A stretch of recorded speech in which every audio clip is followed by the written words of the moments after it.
Movie explain তো অনেক দেখেছো, কিন্তু আজকের এক্সপ্লেনটি অনেক স্পেশাল, কারণ এই মুভিটি আজ অব্দি বাংলা কোনো চ্যানেলে এক্সপ্লেন করা হয়নি। যারা রিয়েল মুভি খোঁজ আছো তারা নিশ্চয়ই জানো তুর্কি মুভি কত অস্থির লেভেলের হয়। আজকে তোমাদের জন্য নিয়ে এলাম এমন এক অস্থির তুর্কি মুভির এক্সপ্লেনেশন যার নাম দ্য মাউন্টেন 2। একটি মেয়েকে আইএসএস এর হাত থেকে উদ্ধার করতে গিয়ে মাত্র 7 জন এলিট ফোর্সের সৈন্য সম্মুখীন হয় 200 জন সশস্ত্র সন্ত্রাসীর। না, এটা কোনো ফ্রি ফায়ারের সোলো ভার্সেস স্কোয়াড গেম না যে চাইলে আমার 20-25টা কিল করলাম।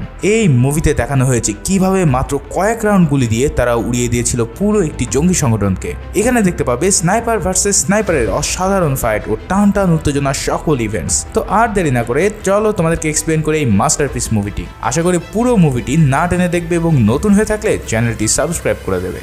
মুভির শুরুতে আমরা একজন মেয়েকে আইএসএস এর হাতে বন্দি অবস্থায় দেখি, যাকে কিছুক্ষণের মধ্যেই শিরচ্ছেদ করা হবে। মেয়েটিকে শেষবারের জন্য একটি কাগজ পড়ার জন্য বলা হয়, কিন্তু মেয়েটি কাগজ না পড়েই তাদেরকে বলে আমাকে মেরে ফেলো, তবুও তোমাদের কথা মতো আমি স্বীকারোক্তি দেব না। এদিকে আমরা কিছু বাস্তুহারা লোককে দেখতে পাই যারা ওই পথ দিয়ে যাচ্ছিল। আসলে এরা কোনো সাধারণ কেউ ছিল না, তারা ছিল তুর্কির এক স্পেশাল এলিট ফোর্স। ছদ্মবেশে এখানে এসেছে মেয়েটিকে উদ্ধার করার জন্য। এবার একজন অফিসার দূর থেকে স্নাইপারকে বাতাসের গতি ও দূরত্ব বলে দিলে এক স্নাইপার তার টার্গেট সেট করে নেয়। মেয়েটিকে যখন তারা শিরচ্ছেদ করতেই যাবে ঠিক তখনই পুরো এলিট ফোর্স রেডি হয়ে যায় তাদের উপর অ্যাটাক করার জন্য। প্রথমেই স্নাইপার এক অসাধারণ হেডশট দিয়ে প্রধান লিডারকে মাটিতে ঘুম পাড়িয়ে দেয়। এরপর চারপাশ থেকে সবাই একসাথে অ্যাটাক করে মাত্র কয়েক সেকেন্ডের মধ্যে সবগুলোকে সেখানে উড়িয়ে দেয় আর সাইয়েদা নামের এই মেয়েটিকে উদ্ধার করে। এবার তোমাদেরকে বলি এরা কারা আর এই মেয়েকে কেন তারা উদ্ধার করতে এসেছে। এই তুর্কিশ এলিট ফোর্সের নাম স্টর্ম ব্রিঙ্গার্স। তাদের টিমে মোট 7 জন সোলজার রয়েছে। ইনি হচ্ছে কর্নেল ভেইসাল, টিম লিডার ও অপারেশন প্রধান। গত 20 বছরে তিনি এমন অনেক রেস্কিউ অপারেশন করে বহু মানুষকে বাঁচিয়েছেন। ইনি মাস্টার সার্জেন্ট মুস্তফা, কর্নেল ভেইসালের খুব প্রিয় এবং কাছের মানুষ। এই ফোর্সের খুব ব্রিলিয়ান্ট এবং কর্নেলের প্রিয় 2 ছাত্রের নাম ওগস ও বেকির। বলতে গেলে এই মিশনের ভেইসাল ও মুস্তফার যদি কোনো রিপ্লেসমেন্ট প্রয়োজন হয় তাহলে বেকির ও ওগসই হচ্ছে তাদের প্রধান ভরসা। আর এই মুভির প্রধান চরিত্র হলো এই ওগস আর বেকির। তারা পুরো ফ্রন্টলাইন এক্সপার্ট এবং সম্মুখ যুদ্ধে তাদের মতন সাহসী যোদ্ধা আর কেউ নেই। এরপর রয়েছে এই টিমের সবচেয়ে শার্প ও নিখুঁত স্নাইপার আরিফ।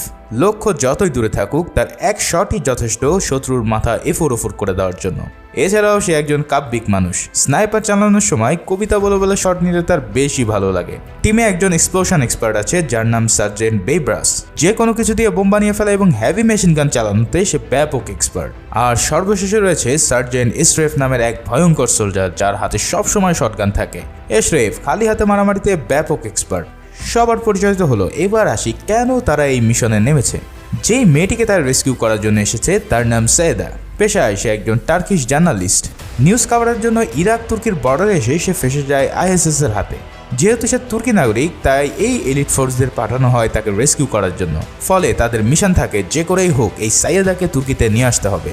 কিন্তু তাদের এই মিশন হবে একদম কনফিডেন্সিয়াল। অন্য দেশের এরিয়ায় ঢুকে তাদের এই অপারেশন করা লাগবে যেখানে পদে পদে রয়েছে আইএসএস এর উৎপাত। আর এই পুরো মুভিতে সেই জার্নিটাই তোমরা দেখতে চলেছ। এবার মুভির মূল অংশে আসা যাক। সাইয়েদাকে রেস্কিউ করার পর তাদের প্রধান কাজ থাকে যত তাড়াতাড়ি সম্ভব এই উপত্যকা পার করে ল্যান্ডিং জোনে প্রবেশ করা। সাইয়েদা ছিল একদম সেনাবাহিনী বিদ্বেষী একটা মানুষ। যেহেতু সে মানবাধিকার নিয়ে কাজ করে তাই তার কাছে মনে হয় সেনাবাহিনী শুধুই মানুষকে খুন করে, তাদের মধ্যে মানবাধিকার বলে কোনো শব্দই নেই। সাইয়েদা প্রশ্ন করে এত মানুষ থাকতে আমাকেই কেন তোমার রেস্কিউ করতে হবে। বেকির বলে তুমি আমাদের তুর্কি নাগরিক তাই। সাইয়েদা বলে এখানে তো আরো অনেক লোক আছে, তারা কোন দেশে সেটা তো বড় কথা না, তাদের বাঁচানো একজন সেনাবাহিনীর কাজ। কিন্তু কর্নেল জানায় এখানে তাদের অন্য দেশের মানুষের প্রতি আবেগ বা দায়িত্ব নেই, তারা শুধু নিজেদের দেশের মানুষকে সুরক্ষা দেওয়ার কাজে নিয়োজিত। এই সব শুনে সাইয়েদা সেখান থেকে রাগ করে নিজেই চলে যাওয়ার সিদ্ধান্ত নেয়, কিন্তু টিম তাকে এক প্রকার জোর করেই সাথে নিয়ে আসে। পুরো টিম এগিয়ে চলে নেকড়েদের মতন বলয় তৈরি করে। সামনে থাকে অতন্ত প্রহরী বেকির এবং ওগস, আর একদম মাঝে সাইয়েদাকে নিয়ে তারা পাড়ি দিতে থাকে উর্বর মরুর পথ। যেতে যেতে বেকির বলে আমাদের ভাগ্য যেখানেই যায় একসাথেই যায়। আসলে বেকির ও ওগস ছিল খুব ভালো বন্ধু। তারা কিভাবে এই মিশন এসেছে এখানে তার ফ্ল্যাশব্যাক দেখানো হয়। ফ্ল্যাশব্যাক আমরা দেখতে পাই ওগস আর বেকির একটি রেস্টুরেন্টে খাওয়ার সময় বলতে থাকে আমাদের কমান্ডার কারিম আমাদের বাঁচাতে গিয়ে প্রাণ দিয়েছিল, তাই আমাদের উচিত উনার মতো নিবেদিত প্রাণ হয়ে তুর্কিবাসীর সেবা করা। আসলে বেকির ও ওগস এর আগে নন কমিশন অফিসার ছিল, তাই তারা স্পেশাল ফোর্সে যোগ দিতে চায়। আগের মিশনে বেকির তার পায়ে আঘাত পায় এবং ওগস তার কাঁধে আঘাতের কারণে সেখানে স্টিলের পাত বসানো ছিল। এসব দেখে সিলকরা তাদের নিতে চায় না, বলে এমন খোড়া সৈন্য নিলে বাকিরা বিপদে পড়বে। তখন সেখানে কর্নেল ভেসেলকে আমরা দেখতে পাই। তিনি বলেন, আমি যদি তোমাদের স্থানে থাকতাম তাহলে নিজের জীবন বিলিয়ে দিয়ে হলেও কেমানের জীবন রক্ষা করতাম, আর না হয় তার প্রতিশোধ নেওয়ার জন্য লড়তাম। বেকের বলে, আমরা সেটাই করতে চাইছি, আর আমরা চাই আমাদের কমান্ডারের হত্যার প্রতিশোধ নিতে। কর্নেল তখন জানায়, তোমাদেরকে সুযোগ দিলাম, তবে মনে রেখো এই ট্রেনিং হবে নরকের মতন কঠিন ও নির্দয়। এরপর দেখা যায় কর্নেল 200 সোলজারের মধ্যে থেকে 20 জনকে সিলেক্ট করছে। কর্নেল সেখানে বলে, তোমরা যদি কেউ নাম কামানোর জন্য এখানে আসো তাহলে এই ফোর্স তোমাদের জন্য না। এখানে কেউ তোমাদের মনে রাখবে না, কোনো নিউজ পেপারে জীবনেও তোমাদের নাম লেখা হবে না, কেউ জানবে না তোমাদের জয় বা পরাজয়ের কথা। আর এখান থেকে তোমরা সেদিনে বের হতে পারবে যেদিন তোমাদের শেষ নিঃশ্বাস ত্যাগ করবে। তোমার সামনে পিছনে তোমার সহযোদ্ধারা থাকবে, মরলেও একসাথে, বাঁচলেও একসাথে। একজন মরবে তো 1000 জন জন্মাবে। এই ছবির এই সব ডায়লগগুলো একদম লোম খাড়া করে দেওয়ার মতন। কর্নেল এবার বেকির ও ওগসকে সেই 20 জনের মধ্যে থেকে সিলেক্ট করে। এরপর দেখা যায় ওগস আর বেকিরের কঠিন থেকে কঠিনতর ট্রেনিং শুরু হয়েছে। বেকিরের পায়ে বড় আঘাত ছিল, তাও কমান্ডার তাকে বলে, আমি এই ব্যথা দেখব না, তোমার পা নষ্ট নাকি নাই সেটা আমার কাছে বড় ব্যাপার না, আমি শুধু জানি তোমাকে 1 মিনিটের মধ্যে এখানে ফিরে আসতে হবে। তোমার শরীর তোমাকে বলবে আমি আর পারছি না, কিন্তু তোমার ব্রেনকে তুমি কন্ট্রোল করবে, তার সর্বোচ্চ শক্তি তোমাকে বের করতে হবে। কিন্তু বেকির এই মারাত্মক পা নিয়ে অনেক ধীরে আসতে থাকে। তখন কমান্ডার বলে, যদি তুমি 30 সেকেন্ডের মধ্যে এখানে না আসতে পারো বেকির, তাহলে তোমার সাথে তোমার বন্ধুকেও আমি এই মিশন থেকে বাদ দিয়ে দেবো। এটা শুনে বেকির তার প্রাণ দিয়ে দৌড়াতে থাকে এবং একদম শেষে তার সব ব্যথা ভুলে গিয়ে সময় মতো হাজির হয়। তাদের এই কঠিন ট্রেনিং তো কেবলই শুরু। এরপর তাদের পানের মধ্যে একটি স্পঞ্জ দিয়ে রেখে দেওয়া হয়, আর বলা হয় সকালে চেক করে যদি কারো স্পঞ্জে 1 ফোঁটা পানিও দেখা যায় তাহলে তাকে বাদ দিয়ে দেওয়া হবে। কঠিন শীতল রাত তারা পুরো এভাবে পার করে দেয়। তাদের হাত বেঁধে উপর থেকে পানিতে ফেলে দেওয়া হয় যাতে কঠিন পরিস্থিতিতেও তারা সর্বোচ্চ দিতে পারে। আর এরপরেই তাদের সবচেয়ে ভয়াবহ টেস্ট করা হয়। সবাইকে 3-4 দিন কোনো রকম খাওয়া দাওয়া ছাড়া হাত পা বেঁধে রাখা হয়। সবাইকে বলা হয় আজ পোলাও, কোরমা, ভেড়ার মাংস রান্না করা হয়েছে, তবে এটা সেই পাবে যে তোমার হাতে থাকা নাম আমাদের টর্চার সহ্য করতে না পেরে বলে দেবে। তখন অফিসাররা তাদের পানি আর তোয়ালে দিয়ে 3rd ডিগ্রি টর্চার করতে থাকে। বলা হয়ে থাকে এই টর্চার কোনো সাধারণ মানুষের পক্ষে সহ্য করা সম্ভব না। বেকারকে যখন থেরাপি দেওয়ার জন্য অফিসার আসে তখন সে বলে, স্যার আমি কিন্তু আপনাকে অভিশাপ দেব। এই কথা শুনে অফিসার আরও বেশি টর্চার করা শুরু করে দেয়, কিন্তু বেকের কোনোভাবেই নাম বলে না। শেষে কষ্ট সহ্য করতে না পেরে বেকের গান গাওয়া শুরু করে দেয়। ওগসের পালা আসলে সে খুব স্বাভাবিকভাবে ট্রেনিংটি পার করতে থাকে এবং অন্যদের চেয়ে অনেক বেশি সময় ধরে টর্চার নিতে থাকে। এটা দেখে কর্নেল বলে, এই ছেলে একটা পুরাই আগুন, সে কখনোই শত্রুদের কাছে মাথা নত করবে না। আমরা একটা ডায়মন্ড পেয়েছি আমাদের টিমে। বুঝতে পারছো যে তাদেরকে কি কঠোর ট্রেনিং করিয়ে এই টিম গঠন করা হয়েছে। এবার গল্পের বর্তমানে ফিরে আসি। মরুভূমিতে তাদের দল এক জায়গায় অনেকগুলো তরতাজা লাশ দেখতে পায় যাদেরকে মাত্র কয়েক ঘন্টা আগে হত্যা করা হয়েছিল। সেখানে বড় থেকে ছোট কাউকে ছাড় দেওয়া হয়নি। সাইয়েদা সব দেখে অনেক কষ্ট পেতে থাকে আর ছবি তুলে নেয়। তখন আরিফ বলে, আইএসএস এর একটি বহর এই দিকেই আসছে। এই নির্মম হত্যা দেখে কর্নেল এবার তার দেশের ট্যাঙ্ক বহরকে লোকেশন জানিয়ে দিয়ে বলে, আমি সিগন্যাল দিলেই ফায়ার করবে। এই বলে তার একটি ফেক রেডিও সিগন্যাল সেখানে রেখে দিয়ে দূরে সরে পড়ে। আইএসএস এর সন্ত্রাসীরা সেখানে উপস্থিত হওয়ার সাথে সাথে কর্নেল ফায়ার করার জন্য নির্দেশ দেয়, আর 3টা ট্যাঙ্ক একসাথে ফায়ার করে ওই পুরো বাহিনীকে নিমিষেই মাটি বানিয়ে দেয়। তারপরেও 2জন পাপিষ্ট জঙ্গি বেঁচে গেলে এবার আরিফ তার M8 দিয়ে সোজা হেডশট বসিয়ে দেয় আর অন্যটিকে বডি শট দিয়ে কেচ্চা খতম করে। এই ধরনের হামলা দেখার পর কর্নেল বুঝতে পারে আশেপাশে বড় কোনো ধরনের ঝামেলা হচ্ছে।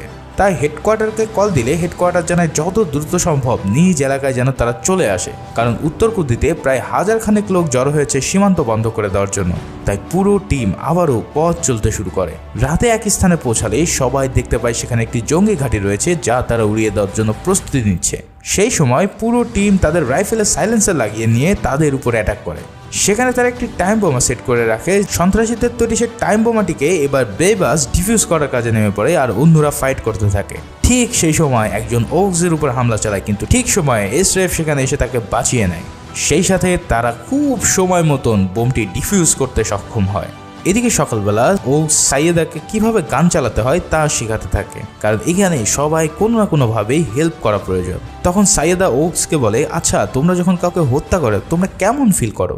ওকস বলে, এটা কোনো ফিলের বিষয় না, ওটা মনে একটা দাগ তৈরি করে। নিজের মানুষ মরে গেলেই কেবল সেই দাগের অস্তিত্ব পাওয়া যায়। এরপর তারা আরো সামনে আগালে একটা উপত্যকার কাছে এসে পড়ে। সেখানে কর্নেল দূরবীন দিয়ে দেখতে পায় দূরে সন্ত্রাসীরা একটি মেয়েকে অর্ধনগ্নভাবে বেঁধে রেখে টর্চার করছে। এছাড়াও সেখানে একটি বাচ্চা মেয়ে অজ্ঞান অবস্থায় পড়েছিল। এখানে এটা তাদের মিশন না, কিন্তু এমন ভয়ানক চিৎকার শুনে কেউই আর নিজেদেরকে স্থির রাখতে পারে না। তাই সবাই সিদ্ধান্ত নেয় সব জঞ্জাল ছেটে ফেলে তবেই তারা সামনে আগাবে। আরিফ যথারীতি তার স্নাইপার নিয়ে উপর থেকে তাক করে আছে, আর বাকিরা বড় বড় ঘাসের মধ্যে দিয়ে সন্তর্পণে এগিয়ে চলছে। এদিকে সন্ত্রাসীরা ওই মেয়েটির গায়ে পেট্রোল দিয়ে আগুন ধরিয়ে দেওয়ার জন্য এগোতে থাকে। তখনই কর্নেল ফায়ারের নির্দেশ দিলে আরিফ তার সুপার স্কিল দিয়ে সেই সন্ত্রাসীর মাথায় হেডশট বসিয়ে দেয়, আর অন্যান্যরা চারপাশ থেকে তাদের রাইফেল দিয়ে অ্যাম্বুশ করা শুরু করে। জঙ্গিরা কিছু বুঝে ওঠার আগে টপাটপ মরতে শুরু করে। হেভি এক ফরমেশনে পুরো টিম ব্যাকআপ নিয়ে ফায়ারিং করতে করতে সামনে চলে আসে। ঠিক সেই সময় কই থেকে যেন এক স্নাইপারের শট লেগে যায় বেইবার্সের বাম হাতে।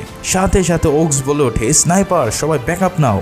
আরিফ এবার তার স্কোপ দিয়ে খুঁজতে থাকে কোথায় লুকিয়ে আছে স্নাইপার। একটু পরেই আরিফ সেই স্নাইপারকে ডিটেক্ট করতে পারে। ততক্ষণে ওই স্নাইপার তার এসভিডি ড্রাগন অফ দিয়ে আরিফকে লক্ষ্য করে শুট করে। আরিফ তা বুঝে ওঠেই সাইদাকে ধাক্কা দিয়ে সরিয়ে দিলে সেই যাত্রায় তারা বেঁচে যায়। এবার আরিফ তার M8-2B দিয়ে ওই স্নাইপারের হেড টার্গেট করে আর এক মারাত্মক শট নেয়। ফলে ওই স্নাইপার কিছু বুঝে ওঠার আগেই আরিফের গুলি তার কলিজা ভেদ করে তাকে ডেড বানিয়ে দেয়। ভাইরে, এখানে এই স্নাইপার ভার্সেস স্নাইপারের সিনটা এত জোস যে আমি কত শতবার যে টেনে দেখেছি তার কোনো ইয়াত্তাই নেই। সবাইকে মারা শেষ হলে কর্নেল ও অন্যান্যরা মেয়েটিকে রেস্কিউ করতে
বয়োজ্যেষ্ঠ মানুষটি তুর্কি আর্মি দেখে অনেক খুশি হয় এবং তাদেরকে ভালো মন্দ খাবারের ব্যবস্থা করে। অনিচ্ছা সত্ত্বেও বিশ্রামের জন্য সবাই রাজি হয়ে যায়। কর্নেল জানতে পারে এই গ্রামে মাত্র একজনই লোক ছিল যে কিনা সেনাবাহিনীতে কাজ করত, কিন্তু গুলি লেগে বর্তমানে সে পঙ্গু অবস্থায় রয়েছে। লোকটির নাম বোরহান। রাতের বেলায় তাদের কাছে হেডকোয়ার্টার থেকে মেসেজ আসে যে প্রায় 100 জন ISS সদস্য এই চারদাকাল 1 গ্রামে আগামীকাল দুপুর নাগাদ লুটপাট করার জন্য হামলা চালাবে। তাই তোমরা যত সকাল সকাল পারো ওই গ্রাম ছেড়ে চলে আসো। এবার কর্নেল কি করবে? যেই গ্রামে তারা রাতে আশ্রয় নিল সেই গ্রামে দুপুরের মধ্যে ছারখার হয়ে যাবে। গ্রামের মেয়েদেরকে ধর্ষণ করা হবে, নির্বিচারে মানুষ খুন করা হবে। কর্নেলের মানবিক স্নায়ু বলছে তাদেরকে বাঁচাতে, কিন্তু এই লাইনে তো আবেগের কোনো মূল্য নেই, কারণ 7 জন সৈন্য কখনোই 100 জন সশস্ত্র বাহিনীর সামনে টিকতে পারবে না। তাই কর্নেল সিদ্ধান্ত নেয় এসবের মধ্যে তারা জড়াবে না, তারা তাদের মিশন নিয়ে চিন্তা করবে। কিন্তু এবার সাইদা কর্নেলকে বলতে থাকে, আপনারা নাকি বীর, আপনারা নাকি সাহসী, তাহলে এটা কেমন সাহসী মানুষের লক্ষণ যারা নিরস্ত্র মানুষকে বিপদে ফেলে চলে যায়? এইটা কেমন আর্মি যারা জানে রাত পোহালে এই ছোট্ট ছোট্ট বাচ্চাদেরকে নির্মমভাবে ধর্ষণ করা হবে, তা জেনেও তারা মাথা নিচু করে চলে যাবে শুধুমাত্র তারা তুর্কির বাসিন্দা নয় বলে? তাই তাহলে আমিও এখান থেকে এক চুল নড়ছি না, আগামীকাল আমিও তাদের সবার সাথে লড়বো। এই সব কথা শুনে কর্নেল এবার ওকসকে বলে, তুমি আমার জায়গায় থাকলে কি সিদ্ধান্ত নিতে? ওকসও জানায় সে জেনে শুনে এত মানুষকে বিপদে ফেলে রেখে যেতে পারতো না। কর্নেল তার কথা শুনে অনেক খুশি হয় আর বলে, তুমি একদিন অনেক বড় অফিসার হবে, শত শত মুখ তোমার দিকে তাকিয়ে থাকবে। এর পরের দিন সকালে কর্নেল কল দিয়ে হেলিকপ্টার নিয়ে আসে ল্যান্ডিং জোনে আর গ্রামের সকল বাচ্চাদেরকে সেই হেলিকপ্টারে উঠিয়ে দেয়। সেই সাথে কর্নেল সাইদাকেও পাঠিয়ে দেয়, কিন্তু সাইদা কোনোভাবেই যেতে চাইছিল না। কর্নেল বলে, তুমি যদি আমাকে এতটুকু সম্মান করো তাহলে প্লিজ এদের সাথে যাও, আর আমার একটা অনুরোধ থাকবে তোমার কাছে, এই ঘটনার কথা তুমি কখনোই কোথাও বলবে না বা লিখবে না। এছাড়াও কর্নেল তাকে একটি চিঠি দিয়ে বলে, এই চিঠি তুমি তখনই খুলবে যখন তুমি তুর্কিতে পৌঁছাবে। অনিচ্ছা সত্ত্বেও সাইদা সেই হেলিকপ্টারে উঠে পড়ে আর তারা রওনা দেয় তুর্কির উদ্দেশ্যে। এদিকে হেডকোয়ার্টার থেকে কল দিয়ে বলে, তোমরা কেন সাইদার সাথে আসলে না? তখন কর্নেল বলে, আমার টিমের সবাই এই গ্রামকে নিজের দায়িত্বে রেস্কিউ করার জন্য সিদ্ধান্ত নিয়েছি, আমরা এই মিশন শেষ করে তবেই ফিরবো। তখন সবাই হেডকোয়ার্টারকে একই কথা বলে কনফার্ম করে, আর হেডকোয়ার্টার বলে, আগামীকাল আমি তোমাদের সবার মুখ দেখতে চাই, আল্লাহ তোমাদেরকে হেফাজত করুক। এবার পুরো টিম গ্রাম দেখতে বের হয়ে পড়ে। তারা প্ল্যান করতে থাকে কিভাবে এত অল্প গোলাবারুদ দিয়ে তারা 100 জন জঙ্গির বিরুদ্ধে লড়াই করতে পারে। কর্নেল বলে, এটা কোনো গেমস বা হলিউডের ফিল্ম না, কখনোই 7 জন মানুষ এত মানুষের বিরুদ্ধে লড়াই করতে পারবে না, তবে চাইলে আমরা তাদের বুদ্ধি দিয়ে হারাতে পারি। তখন কর্নেল সবাইকে 4 ম্যাগাজিন গুলি বরাদ্দ করে, কারণ তাদের কাছে এর বেশি আর কোনো গোলা বারুদ নেই। এর জন্য এই অল্প গুলি দিয়েই তাদের 90% সফল শট নিতে হবে। বেইবার্স বলে, আমার হেভি মেশিন গানের এমিনিশন দিয়ে আমি বোম তৈরি করতে পারি যেটা একটা বড় ধামাকা দিতে পারবে। এছাড়াও তাদের কাছে 2টা রকেট লঞ্চার ছিল যা বিশেষ মুহূর্তে ব্যবহার করা যাবে। এবার স্নাইপার আরিফকে পাঠিয়ে দেওয়া হয় একটি মসজিদের মিনারে। আরিফ তখন বলে, ইস, ছোটবেলায় আমার মুয়াজ্জিন হওয়ার খুব শখ ছিল, কিন্তু আজ মুয়াজ্জিন না হয়েও এখানে উঠতে হচ্ছে অমানুষের মাথা ছিদ্র করার জন্য। কর্নেল জানায়, আমাদের সবাইকে বিভিন্ন জোন কভার করতে হবে, কারণ একদিক থেকে প্রেশার আসলে অন্য দিক থেকে যাতে ফায়ার ব্যাক করা যায়। এরপর কর্নেল গ্রামের সবাইকে একটি বাংকারের মধ্যে চলে যেতে বলে আর তাদেরকে জানিয়ে দেওয়া হয়, আমরা ছাড়া কেউ এলে যেন দরজা না খোলে। এদিকে বোরহান ও ওই মেয়েটিও তাদের সাথে যুদ্ধ করার জন্য অনুরোধ করে। কর্নেল তাদের নিতে চায় না, কিন্তু মেয়েটি বলে, একটি যুদ্ধ একটি নতুন যোদ্ধাকে তৈরি করে, আমরা পারবো কর্নেল, একবার সুযোগ দিয়ে দেখুন আমাদেরকে সেবা করার জন্য। তখন কর্নেল মেয়েটিকে গোলাবারুদ আনা নেওয়ার কাজে নিযুক্ত করে আর বোরহানের হাতে একটি AK-47 গান দিয়ে তাকে লুকিয়ে থাকতে বলে। সবাই সবার কাজ করতে থাকে আর এক সময় সবাই পজিশন নিয়ে অপেক্ষা করতে থাকে সেই সন্ত্রাসীদের জন্য। কিছুক্ষণের মধ্যে আরিফ উপর থেকে সিগন্যাল দেয় যে সন্ত্রাসীরা চলে এসেছে, সবাই পজিশন নাও। কিন্তু তারা জানতো মাত্র 100 সৈন্য আসবে, কিন্তু এখন দেখা যায় যে প্রায় 200রও বেশি সৈন্য সেখানে এসে উপস্থিত হয়েছে। আর সবচেয়ে ভয়ঙ্কর ব্যাপার হলো তাদের এই বহরের মধ্যে একটি আমেরিকার হাইটেক ট্যাঙ্ক আব্রামসও রয়েছে। এই আব্রামস ট্যাঙ্কের নাম তো তোমরা নিশ্চয়ই শুনে থাকবে এই রাশিয়া ইউক্রেন যুদ্ধের কারণে। এখন তারা কি করবে? এত বড় বহরের মানুষদের মারতেই তো তাদের সব ম্যাগাজিন শেষ হয়ে যাবে, আর এর মধ্যে এই ভয়ঙ্কর ট্যাঙ্ক। কর্নেল জানায়, আমাদের আর পিছু হাঁটা সম্ভব না, মনে সাহস আর একে অন্যের উপর ভরসা রেখে এগিয়ে চলো, এই যুদ্ধে আমরা জিতে তবেই বাড়ি ফিরবো। বেইব্রাস আগে থেকে ল্যান্ডম্যান পুঁতে রেখেছিল আর কর্নেল ও ওকস ওয়েট করছিল তাদের মাইনের কাছাকাছি আসার। সন্ত্রাসীরা কাছে চলে আসলে দুজন একসাথে রিমোট টিপ দিয়ে পুরো একটি বহর উড়িয়ে দেয়। এদিকে আরিফ উপর থেকে স্নাইপার দিয়ে এক একটা করে টাপা টাপ ফেলে দিতে থাকেন। আরিফ ট্যাঙ্কের প্রধান চালককে টার্গেট করে স্নাইপার চালায়, কিন্তু সেটা একটুর জন্য মিস হয়ে যায়। এদিকে কর্নেল ও ওকস ফ্রন্ট লাইনে ফাইট করতে থাকে, কিন্তু তারা কোনোভাবেই সেই ট্যাঙ্কটিকে আটকাতে পারে না বলেই গ্রামের মধ্যে পুশ ব্যাক করে। অন্যদিকে বেইবার্স তার হেভি মেশিন গান দিয়ে সামনে আসা সবগুলোকে পাখির মতন কিল করতে থাকে।